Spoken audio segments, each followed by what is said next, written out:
Daily. Taste the Daily. Dhootha YouTuber ಸಮೀರ್ನನ್ನ ಕಳೆದ 4 ಗಂಟೆಗಳಿಂದ ವಿಚಾರಣೆ ಮಾಡಲಾಗ್ತಾ ಇದೆ. ಸಮೀರ್ನ ಧ್ವನಿ ಮಾದರಿಯನ್ನ ಇದೀಗ ಅಧಿಕಾರಿಗಳು ಸಂಗ್ರಹಣೆ ಮಾಡ್ತಾ ಇದ್ದಾರೆ. ಸತತ 4 ಗಂಟೆಗಳಿಂದ ಸಮೀರ್ನನ್ನ ವಿಚಾರಣೆ ಮಾಡ್ತಾ ಇದ್ದಾರೆ. ಈ ನಡುವೆ ಈಗ ಸಮೀರ್ನ ಧ್ವನಿ ಮಾದರಿಯನ್ನು ಕೂಡ ಪೊಲೀಸರು ಸಂಗ್ರಹಣೆ ಮಾಡ್ತಾ ಇದ್ದಾರೆ.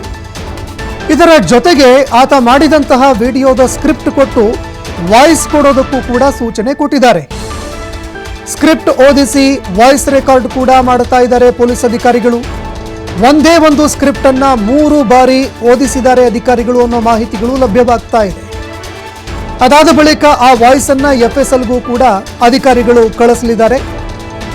ಅಂದ್ರೆ ವಿಡಿಯೋದಲ್ಲಿ ಇರುವಂತಹ ಧ್ವನಿ ಇದರ ಜೊತೆಗೆ ಈಗ ರೆಕಾರ್ಡ್ ಮಾಡಿರುವಂತಹ ಧ್ವನಿ ಎರಡು ಒಂದೇ ಹೌದಾ ಅಲ್ವಾ ಅನ್ನುವಂಥದ್ದನ್ನ ಪರಿಶೀಲನೆ ಮಾಡಲಿದ್ದಾರೆ. ಆತನ ವಿಡಿಯೋ ವಾಯ್ಸ್ಗೂ ತಾಳೆ ಹಾಕೋದಕ್ಕೆ FSLಗೆ ಅದನ್ನ ರವಾನೆ ಮಾಡಲಾಗುತ್ತೆ. ಅಂದ್ರೆ ದೂತ ಸಮೀರ್ನೇ ಆ ಒಂದು ವಿಡಿಯೋ ಮಾಡಿದಾನೆ, ಆತನದ್ದೇ ಧ್ವನಿ ಹೌದಾ ಅಲ್ವಾ ಅನ್ನುವಂಥದ್ದನ್ನ ತಾಳೆ ಮಾಡಲಿದ್ದಾರೆ. ಒಂದು ವರದಿ ತರಿಸಿಕೊಳ್ತಾರೆ. ಅದರ ಮುಂದೆ ಅವರ ಮೇಲೆ ಕೇಳಿ ಬಂದಿರುವಂತಹ ಆರೋಪಗಳಿಗೆ ಸಂಬಂಧಪಟ್ಟಂತೆ ತನಿಖೆ ಆಗತ್ತೆ. ಈಗಾಗಲೇ ಈ ವಿಡಿಯೋಗೆ ಸಂಬಂಧಪಟ್ಟಂತೆ ಅಂದ್ರೆ ಸಮೀರ್ ಮಾಡಿರೋ ವಿಡಿಯೋ ಏನಿದೆ ಇದಕ್ಕೆ ಸಂಬಂಧಪಟ್ಟಂತೆ ಸಾಕಷ್ಟು ಪ್ರಶ್ನೆಗಳನ್ನು ಈಗಾಗಲೇ ಮಾಡಿದ್ದಾರೆ.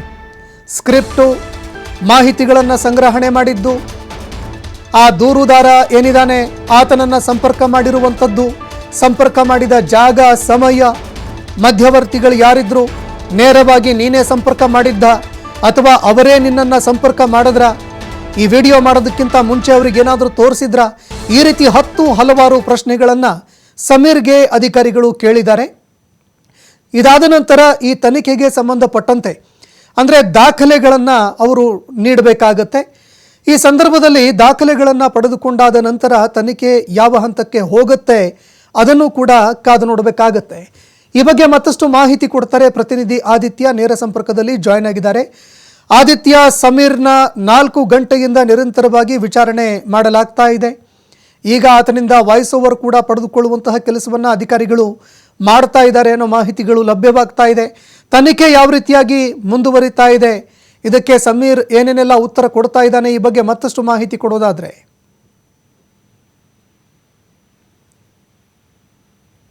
ಅಂಗಡಿ ಪೊಲೀಸರು ವಿಚಾರಣೆ ಮಾಡ್ತಾ ಇದ್ದಾರೆ ಮತ್ತು ಆತ ಮಾಡಿರುವಂತಹ ವಿಡಿಯೋದ ಮೂಲ ಏನು, ಹಿನ್ನೆಲೆ ಏನು, ಏನ್ ಸಾಕ್ಷಿಗಳನ್ನ ಇಟ್ಕೊಂಡು ವಿಡಿಯೋ ಮಾಡಿದಿರಾ ನೀವು ಅನ್ನುವಂತ ರೀತಿಯಲ್ಲಿ ಪ್ರಶ್ನೆ ಮಾಡ್ತಾ ಇದ್ದಾರೆ. ಕೇವಲ ಇಷ್ಟು ಮಾತ್ರವಲ್ಲ, ನಿಖರವಾದ ದಾಖಲೆಗಳು ಇಲ್ಲದೆ, ಸ್ಪಷ್ಟವಾದ ಮಾಹಿತಿಗಳು ಇಲ್ಲದೆ ಯಾವ ತರ ವಿಡಿಯೋ ಮಾಡಿದ್ರಿ. ಈಗಲೇ ಆತ ಭೀಮಾ ಅಂದ್ರೆ ಅನಾಮಿಕ ದೂರುದಾರ ಚಿನ್ನಯ್ಯ ತನ್ನ ತಪ್ಪನ್ನು ಒಪ್ಪಿಕೊಂಡಿದ್ದಾನೆ. ಇದೆಲ್ಲವೂ ಕೂಡ ಕಟ್ಟುಕತೆ ಅನ್ನುವಂಥದ್ದನ್ನ ಕನ್ಫೆಸ್ ಮಾಡಿಕೊಂಡಿದ್ದಾನೆ.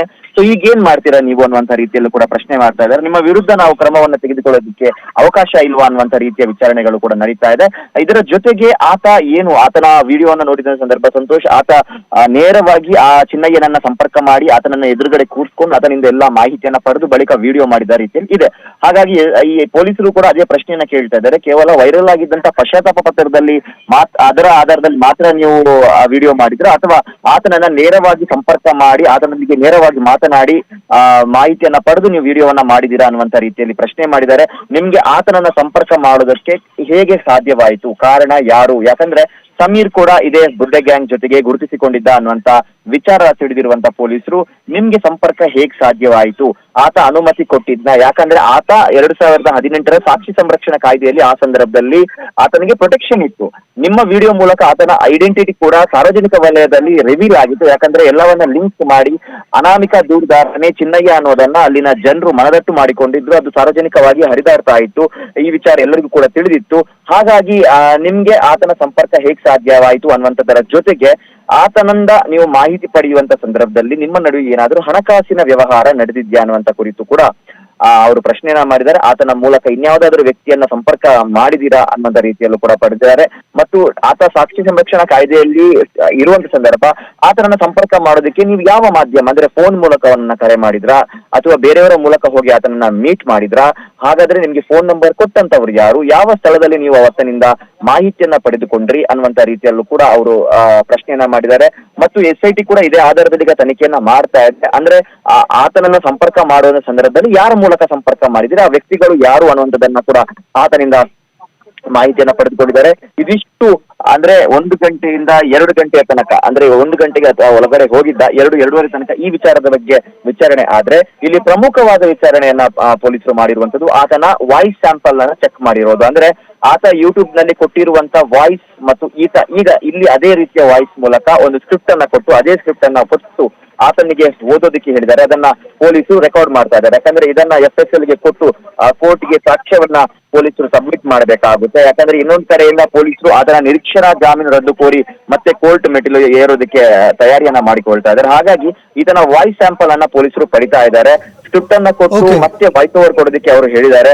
ಆ ವಾಯ್ಸ್ ಅನ್ನ ಓದಿ ಮುಗಿಸಿದ ಬಳಿಕ ಮತ್ತೆ 3 ಬಾರಿ ಅದನ್ನ ಓದಿಸೋದಕ್ಕೂ ಕೂಡ ಅವರು ಹೇಳಿರುವಂತ. ಹಾಗಾಗಿ 1 ಬಾರಿ ಇದನ್ನ ಮಾಡಬೇಕು ಅಂದ್ರೆ 1 ಗಂಟೆ ಸಮಯಾವಕಾಶ ಬೇಕು.